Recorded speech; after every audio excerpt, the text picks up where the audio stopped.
Hi, everybody. Welcome back to COMM1160. This is the video for week 11, video number 1. I just wanted to go over some housekeeping issues with you about what we're going to be doing this week and about some plans for future weeks. So this week, we're going to be focusing on workplace writing this week so that I can give you some extra time next week when we begin working on the essay final draft. There is an assignment that's due based on this week's material, and the due date for that will be December 3rd by midnight. I also have taken a look at the schedule, and I've decided to give an extension on the rough draft assignment. I know that you're dealing with a lot in your other classes, and I also want to make sure that you have enough time to be able to complete this assignment properly. So I've decided that instead of Friday, you can now upload by midnight on December 1st. And I'm going to send out an announcement reminding you of that, letting you know that as well. But just to give you a bit of a breather or some breathing room, I decided to move that so that you at least have a weekend, okay, in which to work on that rough draft. As always, though, if you complete it early, you're welcome to upload it early, but the due date will be December 1st by midnight. Okay, so let's start with this week's material. This week, we're taking a bit of a break from the essay, and we're going to be looking at workplace writing. Why do we focus on it in COMM1160? Well, the truth is that healthcare workers are now expected to handle basic business writing. Years and years ago, there used to be separate people that would handle all of the business end in healthcare. So they weren't actually frontline healthcare workers. They would, take care of all the writing and all the sort of business stuff. With all of these layoffs and things that have occurred over the last 20, 30 years, that category of people have disappeared. And now the frontline healthcare workers, so nurses, PSWs, massage therapists, pharmacy techs, are expected to handle some of the basic business tasks that it takes for an organization to run. And business issues are going to emerge that are separate from hands-on clinical care. So just the day-to-day operation of healthcare requires some workplace writing. The other thing to keep in mind is that the higher you rank, the more business writing you will complete. So if you're thinking in the future about moving into managing, so if you are hoping to manage a team of people or a team of healthcare workers, you're going to be doing more and more business writing. So we focus on it so that you get a bit of experience, bit of hands-on experience with business writing before you actually go out into the field. There's two main forms of business writing, the letter and the memo. Okay, letters go from an organization to somebody outside. So if you're working for a doctor's office or a clinic or a hospital, excuse me, and you're writing to a patient or you're writing to another organization, you're going to be using letter format. Memos are a completely different format, and they go from person to person within an organization. So if you're working as a nurse in the hospital and you're writing to somebody who's a laboratory technician at the very same hospital, you'll be using memo format. Okay, so as long as it's within the organization that you're working for, you're going to be using the memo. Email is a bit different because email can straddle both forms. So you can send email out of your organization or send email within your organization. The weird thing is that healthcare has been relatively slow to go to electronic communication. So where other industries have gone to email almost exclusively, healthcare's lagged a bit behind, and paper letters and paper memos are still frequently used in healthcare.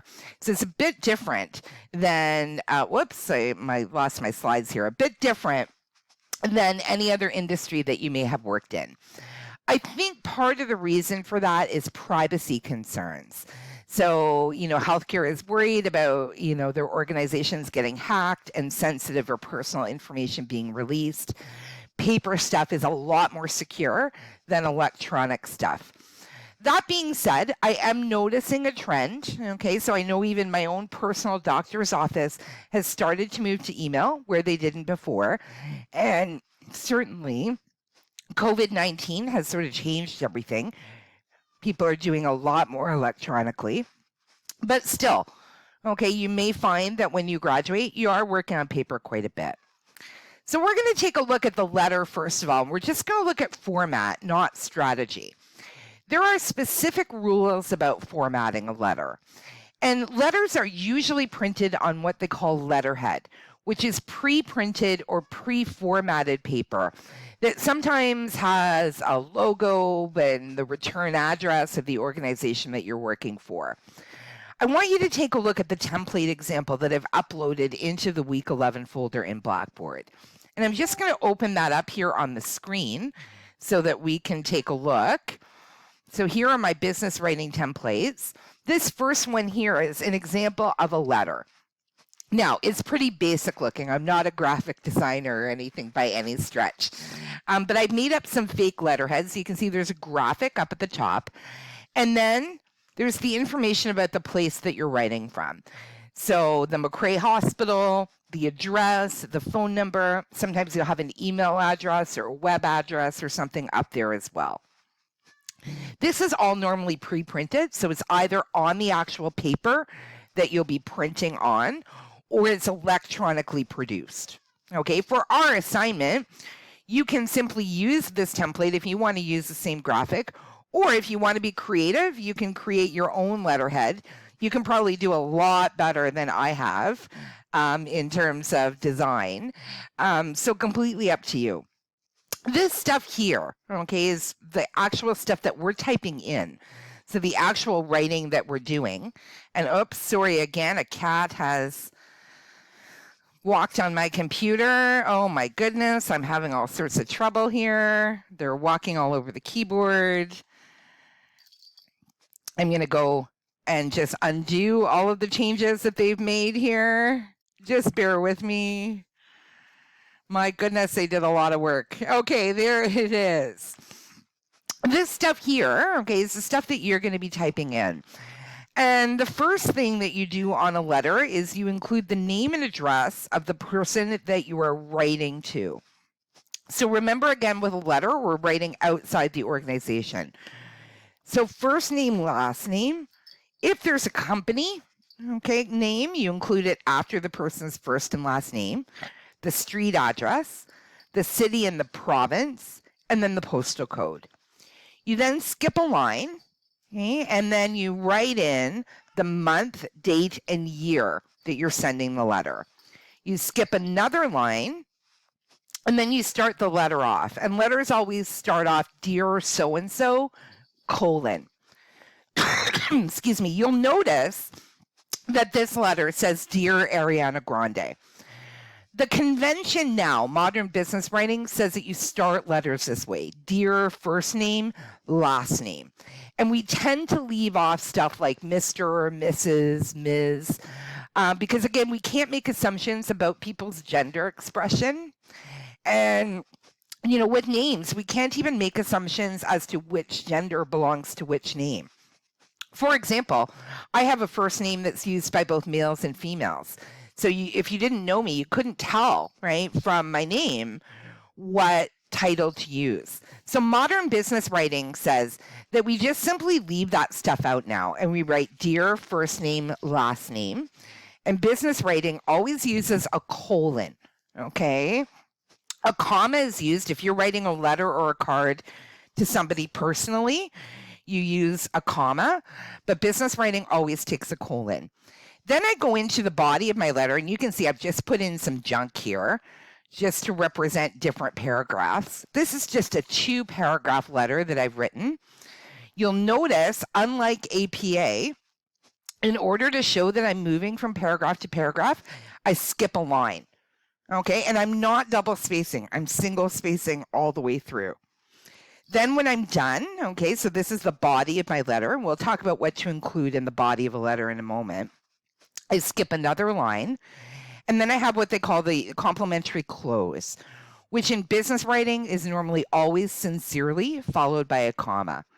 You then want to skip at least 4 lines, maybe more, so that you have an area where you can sign your letter in pen.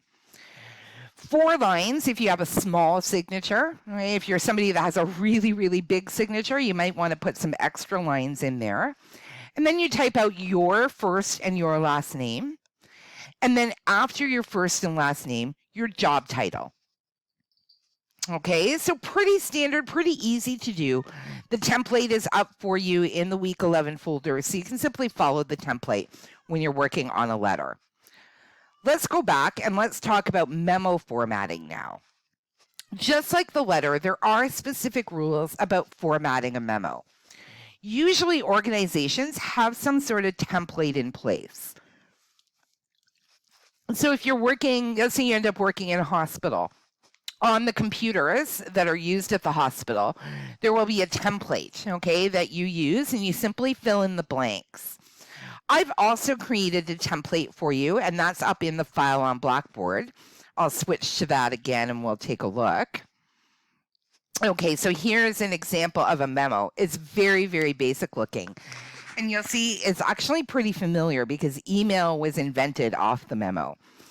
It always starts up at the top with the word memorandum or memo. Okay, so it can either be the full word memorandum or the short form memo. And then you have the routing information. Okay, so this is the information about who the memo is to, who the memo is from, what the topic of the memo is. So in the to field, and you'll notice here it's lined up with an internal margin. You just tab over to do that. You have the first name and last name of the person that you're writing to, followed by a comma, and then their job title. The from, oh, the cat is at it again. I'm sorry. The cat loves the keyboard and likes to make changes on me all the time. Okay, then we have the from section, and this is where you're going to put in your first and last name, followed by a comma, and then your job title. Even if you're writing to somebody that you've known for 20 years and that you know personally, or you're writing to your best friend at work, you still need to include the first and the last name, followed by the job titles, because what you're actually doing is creating a record, okay, that is being used within the organization. Excuse me. So you want to make sure that you include that. The date is always phrased month, numerical date, comma, year, and then you have the subject line. With the subject line, you're going to be writing in what they call telegraphic style. So you're actually not writing a full sentence. You're basically giving your memo a title. And it's important to be specific in that subject line, really as a courtesy to the reader. So, imagine, for example, that you're a busy healthcare worker working in a hospital. When you go in for your shift, you might have 10 or 15 memos that you need to read. You want to be able to scan these subject lines and then be able to prioritize what you're reading in what order. Okay, so it's important to be descriptive and give some information in that subject line so that the person knows what's coming. It helps them make decisions about what they're going to read when.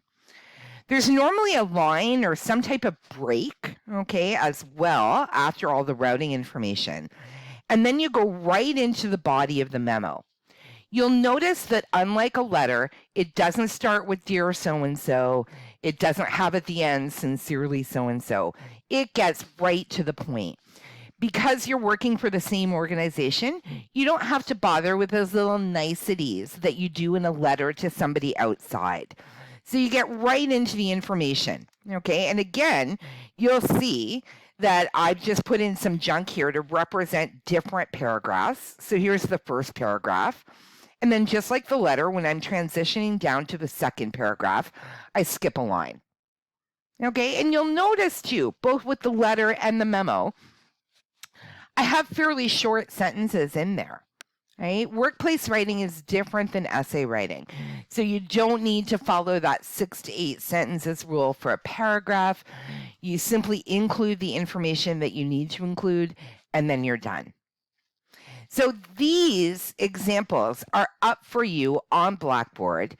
As I said, though, you can customize them when it comes time to doing the assignment. You can be as creative as you like. This might be sometime if you have some graphic design skills, maybe you want to show them off. But you have some very basic entries here that you can use. You can also take a look if you're interested in seeing what different organizations do for their letterhead and their memos. You can simply Google and you'll see lots of examples of letters and memos that go out. I'm going to close this video now because we're at 15 minutes, just to give you a bit of a break. And then when I come back in the second video, we're going to talk about strategy, what you actually include when you're writing a letter or a memo. I'll talk to you in our next video.